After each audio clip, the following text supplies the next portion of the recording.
pwede makahingi ng tulong. Hindi na kami bigyan ng gamot ni Bibi pag walang down payment. Ah,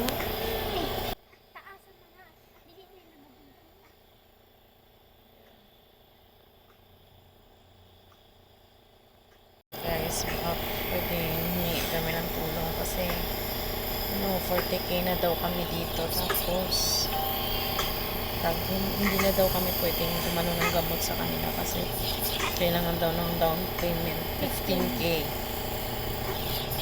Kanina kasi siya kanina, nagka-emergency dito kanina kasi bigla siyang namutla, hindi makahinga.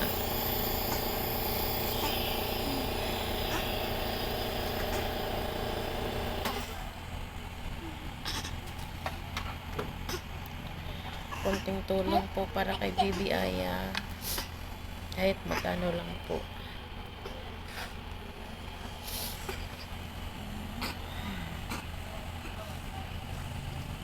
Kasi sobra po talaga hirap po kami sa financial. Naalala po kami, baka atakihin naman po siya ulit, tapos hindi na po kami bigyan ng gamot. Kasi kailangan po namin ng down payment daw. Ngayon.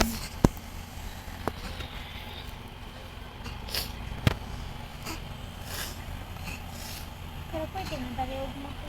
Nakahanto ng karon. Hindi ka karon ba? Hindi ka kahatag karon. Pero pwede na nahanto ka dito. Wala ko na naman ito. Dito na nanganin na karon. Pwede na. Sino po yung gustong tumulong? Ano na lang kami ng GCash. Sa baba po ng video na to. Kailangan po namin ng dagdag prayer para sa pagaling ni Baby Aya. Yun lang po, salamat.